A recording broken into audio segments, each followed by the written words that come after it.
মাথা নিচু হয়ে যায়।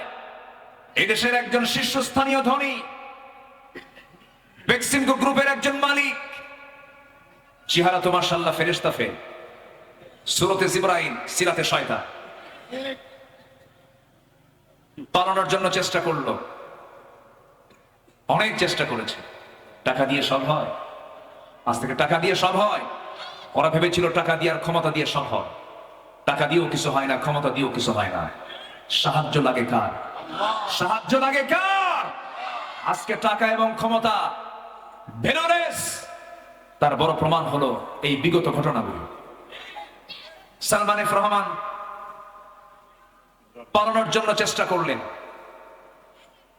মাথার চুল কালো বানালেন, মুখের সুন্দর সুরের সুন্নাহ দাড়ি কাটলেন, আর আমাদের বলেন আমরা নাকি ধর্মের ব্যবসা করি। ধর্মের ব্যবসায়ী তারাই চ্যাম্পিয়ন যারা